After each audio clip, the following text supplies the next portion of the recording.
ನಮಸ್ಕಾರ ಸ್ನೇಹಿತರೆ, ನನ್ನ ಚಾನಲ್ಗೆ ಸ್ವಾಗತ. ಎಲ್ಲರೂ ಹೇಗಿದ್ದೀರಾ? ಎಲ್ಲರೂ ಸಹ ಚೆನ್ನಾಗಿದ್ದೀರಾ ಅಂತ ಭಾವಿಸ್ತಾ, ಹೊಸದಾಗಿ ನೋಡ್ತಾ ಇರೋವಂಥವ್ರು ಸಬ್ಸ್ಕ್ರೈಬ್ ಮಾಡ್ಕೊಳ್ಳಿ. ಆಲ್ರೆಡಿ ಸಬ್ಸ್ಕ್ರೈಬ್ ಆಗಿರೋವಂಥವ್ರಿಗೆ ನನ್ನ ಒಂದು ಧನ್ಯವಾದಗಳು ಸ್ನೇಹಿತರೆ. ವಿಡಿಯೋ ಇಷ್ಟ ಆದರೆ ಲೈಕ್ ಮಾಡಿ. ಬನ್ನಿ, ಇವತ್ತಿನ ವಿಡಿಯೋದಲ್ಲಿ ನಾವು ಗೊತ್ತಿದ್ದು ಗೊತ್ತಿಲ್ಲದೆ ಪ್ರತಿನಿತ್ಯನೂ ಸಹ ನಾವು ಏನಾದರೂ ಒಂದು ಸಮಸ್ಯೆಗಳನ್ನು ಎದುರಿಸ್ತಾನೆ ಇರ್ತೀವಿ. ಸಮಸ್ಯೆಗಳು ಬರ್ತಾನೆ ಇರ್ತವೆ. ಸೊ ಈ ಒಂದು ಸಮಸ್ಯೆಗಳು ಕಡಿಮೆ ಆಗಬೇಕು ಅಂದರೆ ನಾವು ಪ್ರತಿನಿತ್ಯ ಹಾಕುವಂತಹ ಒಂದು ರಂಗೋಲಿಯಿಂದಲೇ ನಾವು ಈ ಒಂದು ಸಮಸ್ಯೆಗಳನ್ನು ಕಡಿಮೆಯನ್ನು ಮಾಡ್ಕೋಬಹುದು ಸ್ನೇಹಿತರೆ. ಅದು ಏನು, ಯಾವ ಥರ ರಂಗೋಲಿಯನ್ನು ನಾವು ನಮ್ಮ ಹೊಸ್ತಿಲಿಗೆ, ಅಂದರೆ ನಮ್ಮ ಮೇನ್ ಡೋರಿನ ಹೊಸ್ತಿಲಿಗೆ ನಾವು ಹಾಕಬೇಕಾಗುತ್ತೆ. ಈ ಒಂದು ರಂಗೋಲಿಯನ್ನು ಹಾಕುವುದರಿಂದ ನಮಗೆ ಬರುವಂತಹ ಕಷ್ಟಗಳು ಏನೇ ಇದ್ದರೂ ಸಹ ಎಲ್ಲನೂ ಕಡಿಮೆ ಆಗುತ್ತೆ. ನೀವೇ ಹೇಳ್ತೀರಾ, ಬೇಕಿದ್ರೆ ಒಂದು ವಾರದ ದಿನ ಟ್ರೈ ಮಾಡಿ ನೋಡಿ ನೀವು. ನಾನು ಸಹ ಪ್ರತಿನಿತ್ಯನೂ ಹಾಕ್ತಾ ಇದರಿಂದ ಒಂದು ಒಳಿತನ್ನು, ನನಗೆ ಇದ್ರ ಬಗ್ಗೆ ಎಷ್ಟೋ ಒಳ್ಳೆಯದಾಗಿದೆ ಅಂತ ಹೇಳ್ಬೋದು. ಹಾಗಾಗಿಬಿಟ್ಟು ವಿಡಿಯೋವನ್ನು ಶೇರ್ ಮಾಡ್ತಾ ಇದ್ದೀನಿ ನೋಡಿ. ಅದೇ ಏನು ಅಲ್ಲ ಸ್ನೇಹಿತರೆ, ನಮ್ಮ ಮನೆಯ ಒಂದು ಮೇನ್ ಡೋರಿಗೆ ನಾವು ಯಾವಾಗಲೂ ಅಷ್ಟೇ ಹೊಸ್ತಿಲಿಗೆ, ಹೊಸ್ತಿಲಲ್ಲಿ ಶಿವ ಪಾರ್ವತಿ ಲಕ್ಷ್ಮೀ ನಾರಾಯಣರು ನೆಲೆಸಿರ್ತಾರೆ. ಹೊಸ್ತಿಲನ್ನು ನಾವು ದೇವರ ಸಮಾನವಾಗಿ ನಾವು ಪೂಜೆಯನ್ನು ಮಾಡ್ತಾ ಇರ್ತೀವಿ. ಅದಕ್ಕೆ ಹೇಳ್ತಾರೆ ಹೊಸ್ತಿಲನ್ನು ತುಳಿಬಾರ್ದು, ಹೊಸ್ತಿಲ ಮೇಲ್ಗಡೆ ಕುಳಿತುಕೋಬಾರ್ದು ಅಂತ ಹೇಳ್ತಾರೆ. ಏಕೆಂದರೆ ಅದಕ್ಕೇ ನಾವು ಹೊಸ್ತಿಲು ಆ ಒಂದು ಡೋರನ್ನು, ಅಂದರೆ ಮೇಯ್ನು ಡೋರನ್ನು ನಾವು ಹೊಸ್ತಿಲನ್ನು ನಾವು ಪ್ರತಿಷ್ಠಾಪನೆ ಮಾಡುವಾಗ ಆ ಒಂದು ಹೊಸ್ತಿಲ ಕೆಳಗಡೆ ನಾವೆಲ್ಲ ಮುತ್ತು ರತ್ನ ಹವಳ ಎಲ್ಲವನ್ನು ಇಟ್ಟುಬಿಟ್ಟು ಒಳ್ಳೆಯ ಶುಭ ಲಗ್ನದಲ್ಲಿ ಆ ಹೊಸ್ತಿಲನ್ನು ನಾವು ಬಾಗಿಲಿನ ಚೌಕಟ್ಟನ್ನು ಕೂರಿಸಿರ್ತೀವಿ. ಅದು ನಮ್ಮ ಮನೆಯ ರಕ್ಷಾ ಕವಚ ಅಂತಲೇ ಹೇಳ್ಬೋದು ಸ್ನೇಹಿತರೆ. ಬನ್ನಿ, ಈ ಒಂದು ಹೊಸ್ತಿಲಿಗೆ ನಾವು ನೋಡಿ ಪ್ರತಿನಿತ್ಯನೂ ಅಷ್ಟೇ ನಾವು ಹೊಸ್ತಿಲ ಪೂಜೆಯನ್ನು ಮಾಡುವಾಗ ಬೆಳಿಗ್ಗೆ ಅರಿಶಿಣ ಕುಂಕುಮವನ್ನು ಹಚ್ಚಬೇಕು. ಹಾಗೆ ವಿಭೂತಿ, ಆಮೇಲೆ ನೋಡಿ ಈ ಮಧ್ಯ ಭಾಗದಲ್ಲಿ ಹೊಸ್ತಿಲಿಗೆ ನೋಡಿ ಸ್ವಸ್ತಿಕ್ ಚಿಹ್ನೆಯನ್ನು ಈ ರೀತಿಯಾಗಿ ಬರಿಬೇಕು ಪ್ರತಿನಿತ್ಯ. ಅಂದರೆ ರಂಗೋಲಿಯಲ್ಲಿನೇ ಹಾಕಬೇಕು, ಯಾವುದೇ ಕಾರಣಕ್ಕೂ ಪೆನ್ಸಿಲು ಚಾಕ್ ಪೀಸಲ್ಲೆಲ್ಲ ಹಾಕಬೇಡಿ. ರಂಗೋಲಿಯಲ್ಲಿ ಹಾಕಿ ನೋಡಿ. ಈ ಹೊಸ್ತಿಲಿಗೆ ಈ ರೀತಿಯಾಗಿರುವಂಥ ಪಂಚಲೋಹದ ನಾಣ್ಯವನ್ನು ನಾವು ಹಾಕಿರ್ತೀವಿ ನೋಡಿ, ಪಂಚಲೋಹದ ಮಳೆಯಲ್ಲಿಯೇ ನಾವು ಹಾಕಿರ್ತೀವಿ.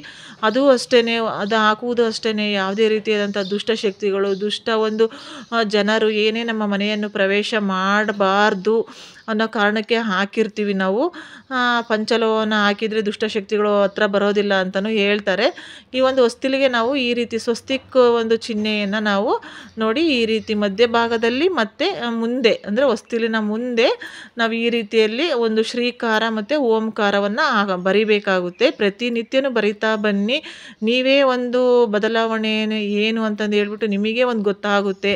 ಯಾವುದೇ ರೀತಿಯಾದಂಥ ರಂಗೋಲಿಯನ್ನು ಹಾಕಿ ನೀವು ಅದರ ಜೊತೆಗೆ ಈ ಓಂಕಾರ, ಸ್ವಸ್ತಿಕ್ಕು, ಆಮೇಲೆ ಶ್ರೀಕಾರವನ್ನು ಹಾಕುವುದನ್ನು ಮಾತ್ರ ಮರಿಬೇಡಿ. ಈ ರೀತಿ ಹಾಕ್ತಾ ಬಂದರೆ ನಮಗೆ ಏನಾದ್ರೂ ನಿಂತು ಹೋಗಿರುವಂಥ ಕೆಲಸಗಳು ನೆರವೇರುತ್ತೆ. ಏನೋ ಒಳ್ಳೆಯ ಕೆಲಸಗಳು ಆಗಬೇಕು ಅಂತ ನಾವು ಅಂದ್ಕೊಂಡಿರ್ತೀವಿ ನೋಡಿ, ಅದು ಸಹ ನೆರವೇರುತ್ತೆ ಈ ಸ್ವಸ್ತಿಕ್ಕು ಮತ್ತು ಓಂಕಾರದಲ್ಲಿ. ಆಮೇಲೆ ಮನೆಯ ಮುಂದೆನೂ ಅಷ್ಟೇ ರಂಗೋಲಿಯನ್ನು ಹಾಕಿದಾಗ ಅದು ಲಕ್ಷ್ಮೀನಾರಾಯಣರ ವಾಸಸ್ಥಾನ ಅಂತ ಹೇಳ್ತೀವಿ. ಅದಕ್ಕಾಗಿಯೇ ಅದನ್ನು ಅಷ್ಟೇ ಪ್ರತಿನಿತ್ಯ ಮಧ್ಯಭಾಗದಲ್ಲಿ ಹೂವನ್ನು, ಅರಿಶಿನ ಕುಂಕುಮವನ್ನು ಇಟ್ಟುಬಿಟ್ಟು ಊದಿನ ಕಡ್ಡಿಯನ್ನು ಬೆಳಗಿ ತುಂಬಾ ಒಳ್ಳೆಯದಾಗುತ್ತೆ ಅಂತ ಹೇಳ್ಬೋದು ಸ್ನೇಹಿತರೆ.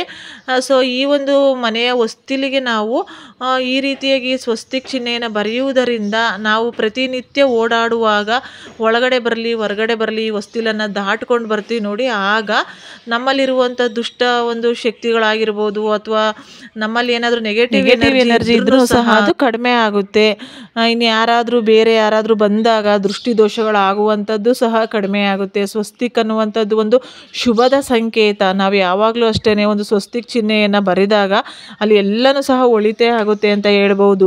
ಶ್ರೀಕಾರ, ಓಂಕಾರ, ಆಮೇಲೆ ಲಕ್ಷ್ಮಿಯ ಏನು ಹೇಳ್ತೀವಿ ನಾವು ಪಾದಗಳು, ಅಂದರೆ ಲಕ್ಷ್ಮೀ ಪಾದವನ್ನು ನಮ್ಮ ಮನೆಯಲ್ಲಿ ನಾವು ರಂಗೋಲಿಯ ಮುಖಾಂತರ ಹಾಕಿದಾಗ ಎಲ್ಲ ರೀತಿಯಿಂದಲೂ ಒಳಿತೇ ಆಗುತ್ತದೆ. ನೀವು ಬೇಕಾದ್ರೆ ಒಂದು ಸಾರಿ ಹಾಕಿಬಿಟ್ಟು ಒಂದು ಸಾರಿ ಟ್ರೈ ಮಾಡಿ ನೋಡಿ ನೀವು, ನಿಮಗೆ ಗೊತ್ತಾಗುತ್ತೆ ವಾರದಲ್ಲೇ ಯಾವ ರೀತಿ ಬದಲಾವಣೆ ಆಗುತ್ತೆ ಅಂತ.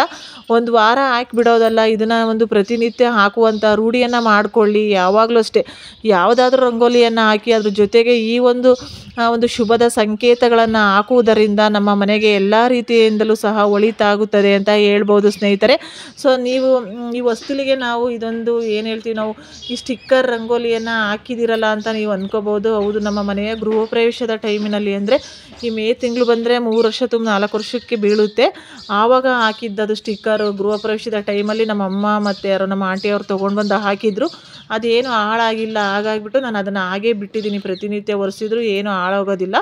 ಆದರೆ ಅದ್ರ ಮೇಲ್ಗಡೆನೇ ನಾನು ಸ್ವಸ್ತಿಕ್ ಚಿಹ್ನೆಯನ್ನು ರಂಗೋಲಿ ಪುಡಿಯಿಂದಲೇ ಹಾಕ್ತೀನಿ. ಈ ರೀತಿ ಮಾಡ್ತಾ ಬನ್ನಿ, ಒಳ್ಳೆಯ ಒಂದು ಬದಲಾವಣೆ ನಿಮ್ಮಲ್ಲೂ ಸಹ ಆಗುತ್ತೆ. ನಿಂತೋಗಿರುವ ಕೆಲಸ ಕಾರ್ಯಗಳು ಒಂದು ಏನೇ ಅಂದ್ಕೊಂಡಿದ್ರೂ ಸಹ ನೆರವೇರುತ್ತೆ.